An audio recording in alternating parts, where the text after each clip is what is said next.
Spiritual warfare, second week ng February.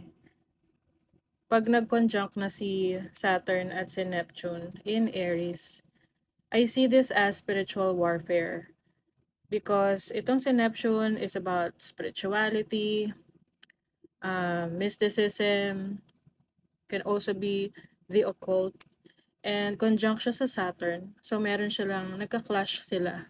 So Saturn is structure, this is the authority, this is the system, and it's in Aries. Saturn is in fall sa Aries, so hindi siya masaya dyan. Kaya, mapapansin nyo, pwedeng nangyayari na nga yan ngayon eh.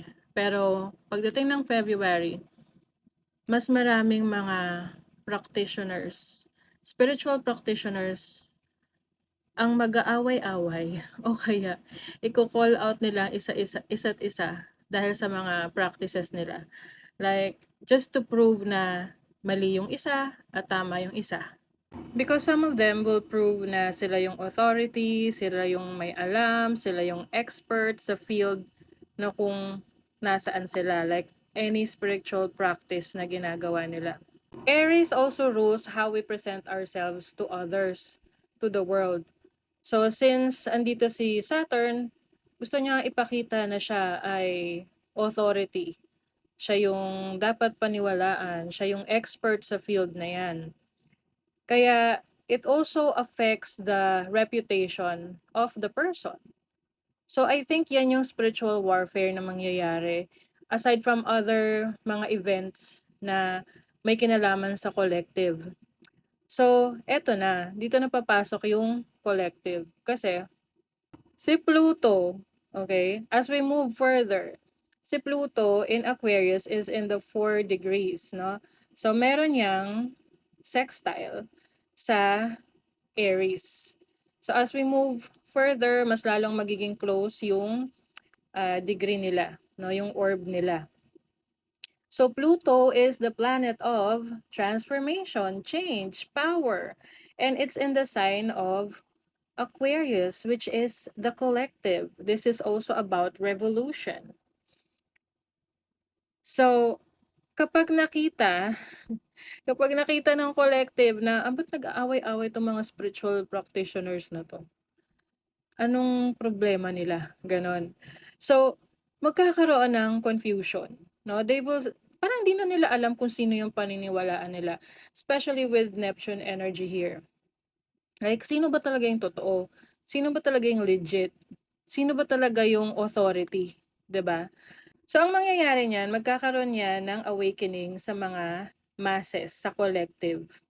Okay? Magkakaroon ng awakening na, teka, ano yung kailangan kong baguhin or ayusin sa aking sarili para mas maintindihan ko kung sino nga ba ang tama sa mga spiritual practitioners na to.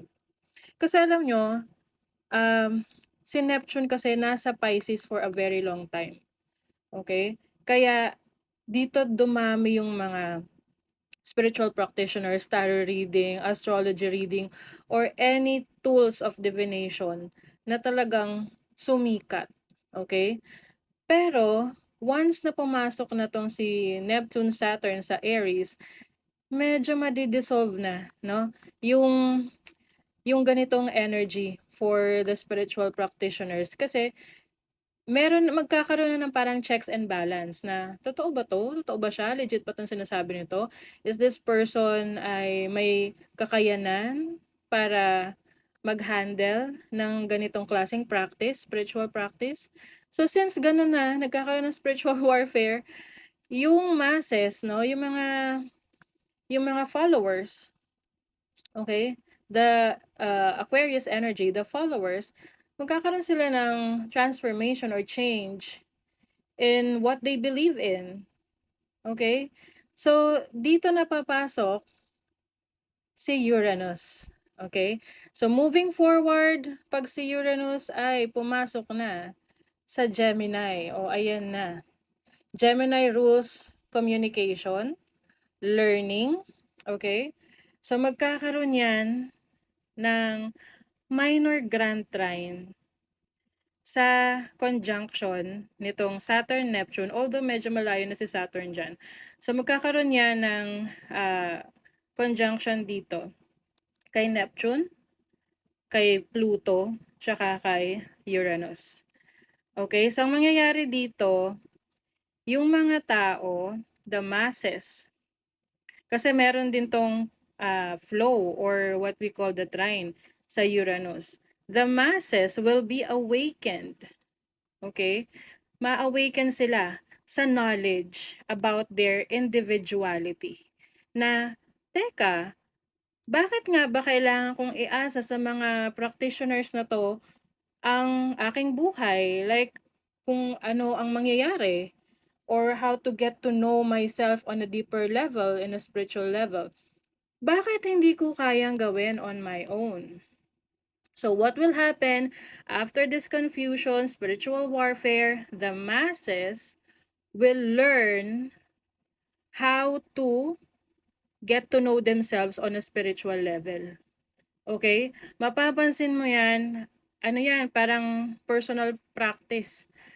Magkakaroon yan ng kumbaga freelancing ng mga freelancers na mga spiritual practitioners. And magiging tool na siya for everyday life moving forward. Okay? Yung divination. So para na siyang isang gamit sa bahay na ginagamit natin for our daily lives like astrology.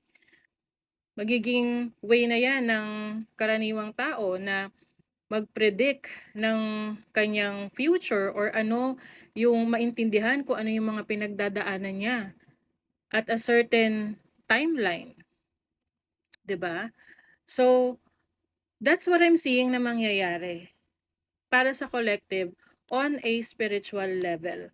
And regarding AI, so Uranus, it rules technology. Pluto in Aquarius, change. This is transformation in the technology. So, itong AI na to, some people, they don't like AI. Like, for example, yung mga spiritual practitioners, sinasabi nila na yung AI daw ay hindi magandang gamitin for spiritual learning or divination. I disagree. Mas maraming malalaman sa AI kaysa sa mga gurus, kaysa sa mga libro. Dahil yung AI, imagine, okay? Imagine saan nakatap ang AI. Sa lahat ng information galing sa mga books, sa mga references sa iba't ibang mundo. And then when you go to AI and ask for a question, it will give you a lot of information and possibilities about that. Na yung ibang practitioner, walang alam tungkol doon. Okay? So, mas lalong lalawak yung interest ng masses about themselves, about their spiritual practices or yung kanilang belief system using AI. So that's how AI will play out ngayong era na to. Okay? Dito sa spiritual warfare na to. It's not about the spiritual practitioner using the AI para sa clients niya.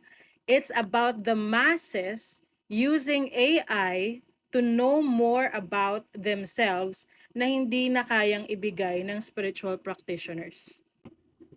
So basically, this is a spiritual revolution. Which is tama naman kasi kailangan talaga natin mas kilalanin yung sarili natin.